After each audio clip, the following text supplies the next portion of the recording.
Pétillante, c'est l'un des termes qui pourrait définir Sophie Fontanelle. Passionnée aussi. Journaliste à l'Obs, elle fut longtemps chroniqueuse de mode pour le magazine Elle. Elle continue d'ailleurs à prodiguer des conseils sur les réseaux sociaux.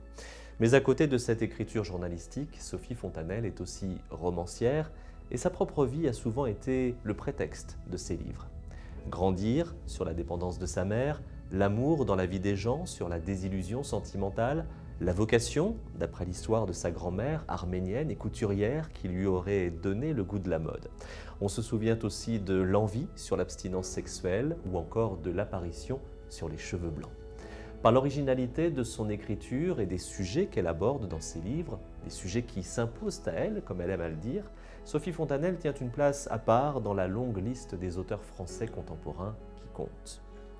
Avec Nobel, son nouveau titre, il y a sans doute aussi une part d'elle-même dans le portrait de l'enfant que Sophie Fontanelle a imaginé, même si elle se défend de raconter ici sa propre histoire.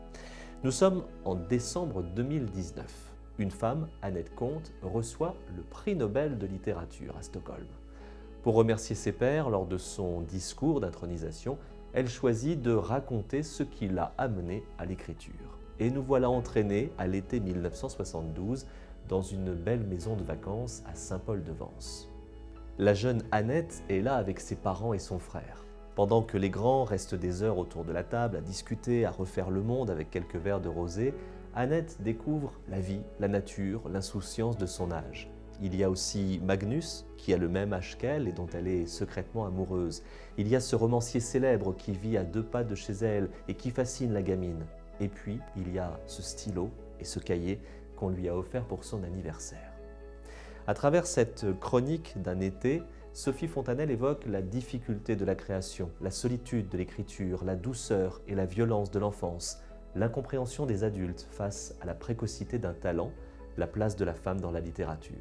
Au-delà de la petite Annette, on s'attache à cette belle galerie de personnages dont certains cachent leurs failles dans la lumière provençale de cet été-là.